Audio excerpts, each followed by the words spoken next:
Swastikam NGO ni banjainaयाव गुवाहाटीनि Kamrup metro बरबारियाव बेसेन नाङा जासे देहानि बेरामखौ आनजाद नायनाय बादा लादों। Swastikam NGO नि लोगोसे कामरुप मेट्रो हेल्थ सार्भिस रेगा फाउन्डेशन NGO कटन कलेजनि बारग' फरायसा गौथुम गुवाहाटी जिल्ला बर' थुनलाइ आफाद बड' वुमेन जास्टिस फरम आरिया देहा फाहामसालि जथायनि गुवाहाटी कामरुप मेट्रोनि सिङाव थानाय सिलसाग बरबारियाव माखासे सान सिगां सरकारजों होस्रांजानाय आलाय सिलाय जानांनाय बर' नखरफोरनि थाखाय सानसेनि मेहेरगोनां हाबाफारिजों बेसेन नाङै देहानि बेरामखौ आनजाद नायनाय बादा लानाय जादों। बादा लानायाव डक्टर आरो नार्सफोराबो जर'खायै बाहागो लानानै गोसो गुदुङै हाबा मावदों। फुंनि 10 बाजिनिफ्राय जागायनानै बेलासिनि 4 बाजिसिम बे बादाखौ लानाय जादों। मख'जाथावदि बे बादायाव बरबारि गामिनि थागिबि सुबुंफोरा गाव गावनि देहानि बेरामखौ नायजानो फैदोंमोन। बेरामखौ नायजानायजों लोगोसेनो गोनांथि जानाय मुलिफोरखौबो बेसेन लायाजासेनो हरफानाय जादों होनना मिथिहोदों। Swastikam NGO नि बानजायनायाव गुवाहाटीनि कामरुप मेट्रो बरबारियाव बेसेन नाङा जासे देहानि बेरामखौ आनजाद नायनाय बादा लादों।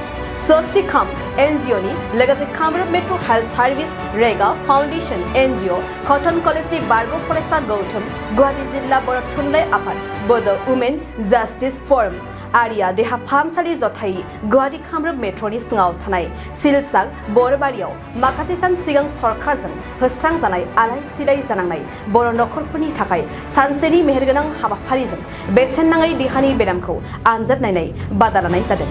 बादा लानायाव डक्टर आरो नार्सफोराबो जर'खायै बाहागो लानानै गोसो गुदुङै हाबा मावदों। फुंनि 10 बाजिनिफ्राय जागायनानै बेलासिनि 4 बाजिसिम बे बादाखौ लानाय जादों।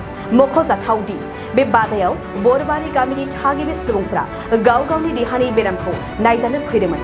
बेरामखौ नायजानायजों लोगोसेनो गोनांथि जानाय मुलिफोरखौबो बेसेन लायाजासेनो हरफानाय जादों होनना मिथिहोदों।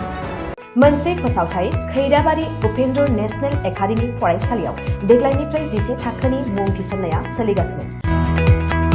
फरायसुला आरो फरायसुलिफ्रा थाखो 11 आव मुं थिसननो गोनो गोथो जानानै दंब्ला एबा देग्लायनि मेट्रिक आनजादाव उथ्रिना गुबुन फरायसालिमाफोराव मुं थिसननायाव मानिबाफोर जेंना नुजाथिदोंब्ला नोंथांमोना जिंगा दासि खैराबारि उपेन्द्र नेशनेल एकाडेमि फरायसालिया नोंथांमोननो थाखो 11 नि सोलोंथाइ लानो खाबु होदों आरो बे फरायसालियाव दा मुं थिसननाया सोलिगासिनो दं। बे फरायसालिया उदालगुरि जिल्लायाव दं।